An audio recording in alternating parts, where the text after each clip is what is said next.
drinking my tea here out of my Laurel and Hardy cup because I have a cold. And I was talking about the Laurel and Hardy comics.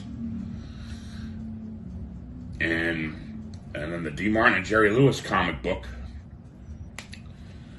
And this was probably, let's see, Martin Lewis, they broke up.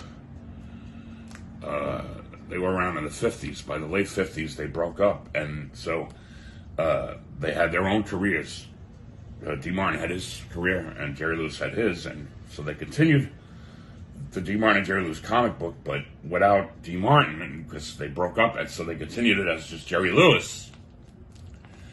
And now, because it was DC Comics, which was one of the real popular comic book companies, DC put out Superman, Batman, and then the other one was Marvel, which came later with Spider-Man and Captain America, all that.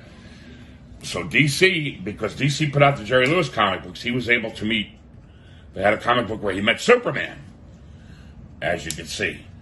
And they had a comic book where Jerry Lewis met Batman and the Flash, because he was DC, so he could, the DC superheroes could appear in his comic book because it was the same comic book company. And you can see Superman, Jerry Lewis dressed as Superman, his pants coming down. Very good comic books, actually. They were. And here's another one, Jerry Lewis now. He's doing his own superhero, the Fearless Tarantula. Tarantula Man, it's a comic book. They come up with some silly ideas sometimes. Now, this is an interesting one. This is the Bob Hope comic book.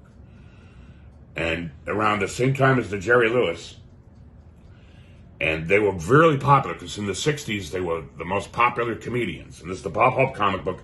And he was always chasing women. So it was kind of adult-oriented. So there you go.